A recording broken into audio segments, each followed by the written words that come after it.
Greetings. Happy Sunday. Inspired Conversations. I wanted to share about speaking up. It is a sister. She has something called the Black Yoga Room. She's a yoga instructor. She's incredible. But she shared a story about someone making her feel uncomfortable, as well as her children, and not speaking up at the time, and how it made her feel uncomfortable and upset with herself a little after leaving the environment because she didn't say anything, but the person was an elder that made her feel uncomfortable. So she didn't really know how to respond at that time. And I identify with that so much because that's kind of how I was raised. And she was explaining the same thing. I had to be coached and counseled into learning how to speak up for myself.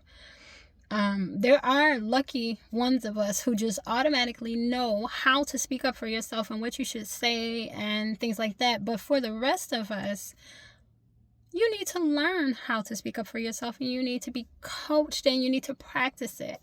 And I talk to my son about that all the time. You have to practice speaking up for yourself, and the more you do it, the more comfortable you feel, the easier it gets. But more often than not, we're taught that our emotions and the way that we feel is either wrong or invalid. And especially when dealing with the elders, so we just kind of disregard that. I remember in a session with my teacher, and I talk about her a lot, but she came in my life at a very pivotal moment where I was kind of like on the precipice of becoming a woman, even though I was already in my 30s, and actually I think I was in my late 30s, but it was still like your 20s are 20s. Your 30s are like, oh, okay, I'm a woman, at least in my eyes, but your 40s are like, I'm a woman. I'm a woman. So she came into my life like almost there, right? And so the counseling and the things that I encountered with her helped me embody who I am today and who I will become. But it was a session. It was about 6 of us, and she gave us an example of a situation where there was an elder at a church, and she didn't like the way this young lady did something, and she decided to address it. And she asked us, what would you say in this situation? How would you tell the elder that you feel disrespected? And I don't remember what any of us said, only what she said. And I don't remember what she said verbatim. I just know the emotion it made us feel, because we were like, oh, wow. Nobody thought to say that. It was so simple, but it was just a way of letting the elder know, not me, not today, not right now. And so that really kind of took shape for me, because it's the way that I address people on a regular basis now. But I had put a post up about 2 days ago about, if you pay attention to me at all, you know I'm really big on kind of calling out media sources that push poison to Black people. And so there was a post from a lawyer that I follow, and he was sharing about some of the frauds in the Black community, one being Cheyenne Bryant.